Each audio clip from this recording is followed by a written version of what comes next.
Chapter 6 Ramanami Festival and the Masjid Repairs. Efficacy of the touch of Guru's hand, Ramanami Festival, its origin, transformation, etc. repairs to the Masjid.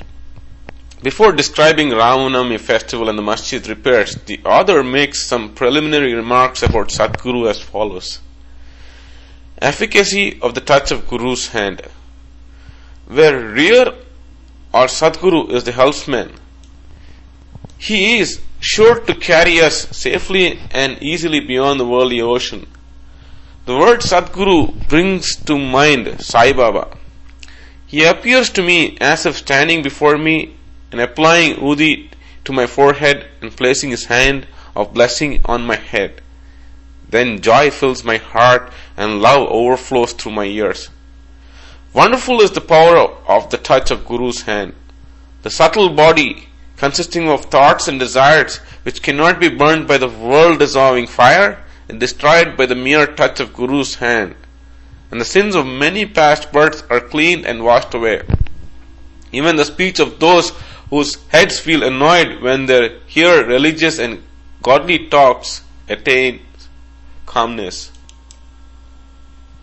The seeing of Sai Baba's handsome form chokes our throat with joy, makes the eyes overflowing with tears, and overwhelms the heart with emotions. It awakens in us, I am he, the Brahman, consciousness, manifests the joy of self-realization, and dissolving the distinction of I and thou, then and there, makes us one with Supreme, the one reality. When I begin to read scriptures, at every step I am reminded of my Sadguru and Sai Baba. Assume the form of Rama or Krishna and makes me listen to his life. For instance, when I sit to listen to Bhagavat, Sai becomes Krishna from top to toe. And I think he sings the Bhagavat or Uddhava Gita, the song of teachings by Lord Sri Krishna to his disciple Uddhava for the welfare of the devotees. When I begin to chit-chat, I am at once put in mind of Sai's stories for enabling me to give suitable illustrations. When I myself start to write anything, I cannot compose a few words or sentences, but when he of his own accord makes me write, I go on writing, and there is no end to it. When the disciple's egoism props up, he presses it down with his hand, and giving him his own power makes him gain his object, and thus satisfies and blesses him. If anyone prostrates before Sai and surrenders heart and soul to him, then unsolicited, all the chief objects of life, dharma, artha, kama, moksha, are easily and unsolicitedly attained. The four parts, karma, jnana, yogi and bhakti, lead us separately to God. Of this, the path of bhakti is thorny and full of pits and ditches, and thus difficult to traverse. But if you, relying on your Sadguru, avoid the pits and thorns and walk straight, it will take you to the destination. So says definitely Sai Baba. After philosophizing about the self-existent Brahman, his power to create this world and the world created, and stating that all these three are ultimately one and the same, the author quotes Sai Baba's words, guaranteeing the welfare of the bhaktas. There will never be any dearth or scarcity regarding food and clothes in my devotees' homes. It is my special characteristic that I always look to and provide for the welfare of those devotees who worship me wholeheartedly with the minds ever fixed on me. Lord Krishna has also said the same in the Gita. Therefore, strive not much for food and clothes. If you want anything, beg of the Lord. Leave worldly honors, try to get Lord's grace and blessings, and be honored in His court. Do not be deluded by worldly honor. The form of deity should be firmly fixed in the mind. Let all the senses and mind be ever devoted to the worship of Lord. Let there be no attraction for any other thing. Fix the mind in remembering me always, so that it do not wander elsewhere, towards body, wealth and home. Then it will be calm, peaceful and carefree. This is the sign of the mind being well engaged in good company. If the mind is vagrant, it cannot be called well merged. After quoting this verse, the author goes on to relate the story of Ramanami festival in Shirdi. As Ramanavami is the greatest festival celebrated at Shirdi, Another fuller account, as published in the Sai Leela magazine of 1925, page 197, is also referred to. A summary of the festival, as related in both these accounts, is attempted here. Origin. One Mr. Gopal Rao Gund was a circle inspector of Kopargaon. He was a great devotee of Baba. He had 3 wives but had no issue. With Sai Baba's blessing, a son was born to him. In the joy that he felt regarding the event, an idea of celebrating a fair of Urus occurred to him in the year 1897, and he placed it for consideration before other Shirdi devotees, that is, Tatya Patil, Dada Kote Patil, Madhavrao Deshpande. They all approved of the idea and got Sai Baba's permission and blessings. Then an application for getting the collector's sanction for celebrating the Urus was made. But as the village Kulkarni reported against holding the fair, the sanction was refused. But as Sai Baba blessed it, they tried again and ultimately succeeded in getting the collector's sanction. The day for the Urus was fixed on the Ramanami day after having consulted with Sai Baba. It seems here he had some end in view. In this, that is, the unification of the 2 fairs of festivals, the Urus and the Ramanavami, and the unification of the 2 communities, the Hindus and the Mohammedans. As future events showed, this end or object was achieved. Though the permission was obtained, but other difficulties cropped up. Shirdi was a village, and there was scarcity of water. There were 2 wells in the village. The one in use dried up soon, and the water from the second was brackish. This brackish water was turned into sweet one by Sai Baba by throwing flowers into it. The water of this well was insufficient, so Tatya Patil had to arrange to get water from a well, fixing moats thereon at a considerable distance. Then temporary shops had to be constructed and westering boards arranged. Gopal Rao Gund had a friend by name Damu Anna Kasar of Ahmednagar. He also was similarly unhappy in the matter of progeny. Though he married 2 wives, he too was blessed by Sai Baba with sons. Mr. Gund prevailed upon his friend to prepare and supply one simple flag for the procession of the fair. He also succeeded in inducing Mr. Nana Sahib Nimonkar to supply another embroidered flag. Both these flags were taken in procession through the village and finally fixed at the 2 ends or corners of the masjid, which is called by Sai Baba as Dwarka Mai. This is being done even now. The sandal procession. There is another procession which was started in this fair. This idea of sandal procession originated with one Mr. Amir Shakar Dalal, a Muhammadan Bhakta from Korla. This procession is held in honor of great Muslim saints. Sandal, chandan paste and scrapings are put in the tali, and these are carried with incense burning before them in the procession of the accompaniment of the band and music through the village, and then after returning to the masjid, the contents of the dishes are thrown on the nimbar and the walls of the masjid with hands. This work was managed by Mr. Amir Chakar for the first 3 years, then afterwards by his wife.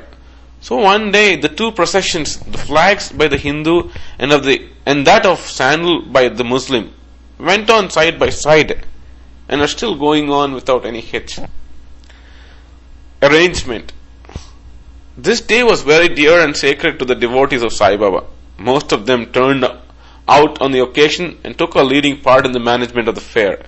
Tatya Kote Patil looked to all outward affairs, while the internal management was entirely left to one Radha Krishna Mai, a female devotee of Baba. Her residence was full of guests on the occasion, and she had to look to their needs and also to arrange for the paraphernalia of the fair. Another work which she willingly did was to wash out and clean wash the entire masjid, its walls and floor, which were blackened and were full of soot on account of the ever-burning dhuni of Sai Baba. This work she did during the night when Sai Baba went to sleep every alternate day in the Shavli. She had to take out all the things, including even the dhuni, and after thorough cleaning and whitewashing, replace them as they were before. Feeding the poor, which was so dear to Sai Baba, was also a great item this fair. For this purpose, cooking on a grand scale and preparing various sweet dishes was done in Radha Krishna Mai's lodging, and various rich and wealthy devotees took a leading part in this affair. Transformation of Urus into Ramanavami festival. Things were going on this way, and the fair was gradually increasing in importance till 1912 AD, when a change took place. That year, one devotee, Mr. Krishna Rao Jageshwar Bhishma, the author of the pamphlet Sai Sagunopasana, came for the fair with Dada Saheb Karpade of Amravati and was staying on the previous day in the Dikshit Vada. While he was lying on the veranda, and while Mr. Lakshman Rao alias Kaka Mahajani was going down with puja materials to the masjid, a new thought arose in his mind, and he accosted the latter thus: "There is some providential arrangement in the fact that the Urus or fair is celebrated in Shirdi on the Ramanavami festival. This day is very dear to all the Hindus. Then why not begin the Ramanavami festival, the celebration of the birth of Sri Rama, here on this day?" Kaka Mahajani liked the idea, and it was arranged to get Baba's permission in this matter. The main difficulty was how to secure a Haridas who would perform the kirtan and sing the glories of the Lord on the occasion. But Bhishma solved the difficulty by saying that his Ram Akhyan was ready, and he would do the kirtan himself while Kaka Mahajani should play on the harmonium. It was also arranged to get Suntavara as prasad prepared by Radha Krishnamai. So they immediately went to the masjid to get Baba's permission. Baba, who knew all things and what were passing there, asked Mahajani as what was going on in the Vada. Being rather perturbed, Mahajani could not catch the purport of the question and remained silent. Then Baba asked Bhishma what he had to say. He explained the idea of celebrating Ramanavami festival and asked for Baba's permission, and Baba gladly gave it. All rejoiced and made preparations for the Jayanti festival. Next day, the masjid was decorated with buntings, etc. A cradle was supplied by Radha Krishnamai and placed in front of Baba's seat, and the proceedings started. Bhishma stood up for kirtan and Mahajani played on the harmonium. Sai Baba sent a man to call Mahajani.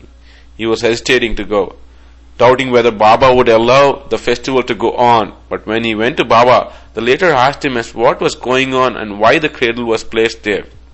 He answered that the Ramanavami festival had commenced and the cradle was put on for that purpose. Then Baba took a garland from the nimbar and placed it around his neck and sent another garland for Bhishma. Then commencing the kirtan, when it came to a close, sounds of Victory to Rama went up, and Gulal was thrown up all around amidst band and music. Everybody was overjoyed when suddenly roaring was heard. The red powder thrown promiscuously all around went up and somehow entered Baba's ears.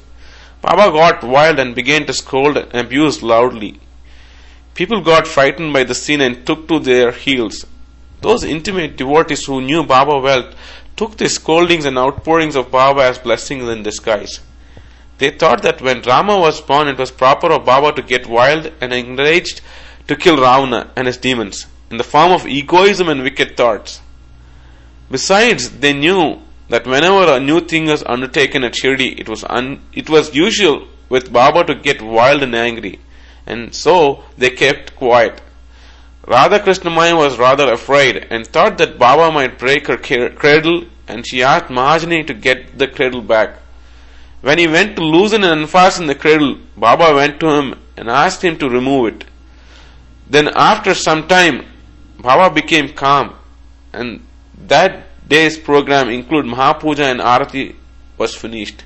Later on, Mr. Mahajani asked Baba for permission to remove the cradle. Baba refused the same, saying that the festival is not yet finished. Next day, another kirtan and Gopala Kala ceremony. An earthen pot containing parched rice mixed with curds is hung on, only to be broken after the kirtan and the contents distributed to all, as was done by Lord Krishna among his cowherd friends, were performed, and Baba allowed the cradle to be removed. While the Ramanavami festival was thus going on, the procession of the two flags by day and that of sandal by night went off with the usual pomp and show. From this time onwards, the Urus of Baba was transformed into Ramanavami festival. From the next year, that is 1913, the items in the program of Namami began to increase. Radha Krishna Mai started a Nama Saptaha, singing the glory of God's name continuously day and night for 7 days from 1st of Chaitra. For this, all devotees took part by turns and she also joined in it, sometimes early in the morning. As Ramanami festival is celebrated in many places all over the country, the difficulty of getting a Haridas was felt again. But 5 or 6 days before the festival, Mahajani met accidentally Balu Bua Mali, who was known as modern Tukaram, and got him to do the Kirtan that year. The next year, 1914, another Balu Bua Satarkar of Brihat Siddha Kavate, district Satara, could not act as Haridas in his own town as plague was prevailing in his town, and so he came to Shirdi. With Baba's permission, which was secured through Kaka Sahib Dixit, he did the Kirtan and was sufficiently recompensed for his labor. The difficulty of getting a new Haridas every year finally solved from 1914 by Sai Baba, as he entrusted this function to Daskanu Maharaj permanently. And since that time, he had been successful and creditably conducting the function up till now. Since 1912, this festival began to grow gradually year by year, from the 8th to 12th of Chaitra. Shirdi looked like a beehive of men. Shops began to increase. Celebrated wrestlers took part in wrestling bouts. Feeding of the poor was done on a grander scale. Hard work and sincere efforts of Radha Krishna Mai turned Shirdi into a Sansthan. Paraphernalia increased. A beautiful horse, a palanquin, a chariot, and many silver things, pots, buckets, pictures, mirrors were presented. Elephants were also sent for the procession.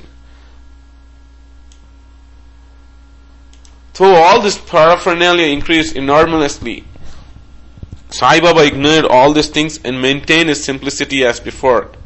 It is to be noted that both the Hindus and Mohammedans have been working in unison in both the processions, and during the entire festival there has been no hitch or quarrel between them at all so far. First about 5,000 to 7,000 people used to collect, but the figure went up to 75,000 in some years. Still there was no outbreak of any epidemic or any riots worth the name during so many past years. Repairs of the masjid. Another important idea occurred to Gopal Gund. Just as he started the urus or fair, he thought that he should put the masjid in order. So in order to carry out the repairs, he collected stones and got them dressed. But this work was not assigned to him. This was reserved for Nana Sahib Chandorkar, and the payment work for Kaka Sahib Dikshit. First, Baba was willing to allow them to have these works done. But with the intervention of Malsapati, a local devotee of Baba, his permission was secured. When the payment was completed in one night in the masjid, Baba took a small gadi for a seat, discarding the usual piece of sackcloth used till then. In 1911, the Sabha, the mandap, was also put in order with great labor and effort. The open space in front of the masjid was very small and inconvenient. Kaka Sahib Dixit wanted to extend it and put on it a roofing. At great expense, he got iron posts and pillars and trusses and started the work. At night, all the devotees worked hard and fixed the posts. But Baba, when he returned from the Chavdi next morning, uprooted them all and threw them out. Once it so happened that Baba got very excited, caught a pole with one hand, began to shake and uproot it, and with the other hand caught the neck of Tatya Patil. He took by force Tatya fetus, struck a match, set it on fire, and threw it in a pit. At that time, Baba's eyes flashed like burning embers. None dared to look at him. He got terribly frightened. Baba took out a rupee from his pocket and threw it there, as if it were an offering on an auspicious occasion. Tatya also was much frightened. Some knew what was going to happen to Tatya, and none dared to interfere. Bhagoji Shinde, the leaper devotee of Baba, made a little boldly advance, but he was pushed out by Baba. Madhav Rao was also similarly treated, he being pelted with brick pieces. So all those who went to intercede with similar dealt with. But after some time Baba's anger cooled down. He sent for a shopkeeper, got from him an embroidered feta, and himself tied it on Tatya's head, as he was being given a special honor. All the people were wonderstruck to see the strange behavior of Baba. They were at a loss to know what enraged Baba so suddenly, and what led him to assault Tatya Patil, and why his anger cooled down the next moment. Baba was sometimes very calm and quiet, and talked sweet things with love, but soon after, with or without any pretext, got enraged. Many such incidents may be related, but I do not know which to choose and which to omit. I therefore refer them as they occur to me. In the next chapter, the question whether Baba was a Hindu or Mohammedan will be taken up, and his yogic practices and powers, and other matters will be dealt with. Bow to Shri Sai, peace to be all.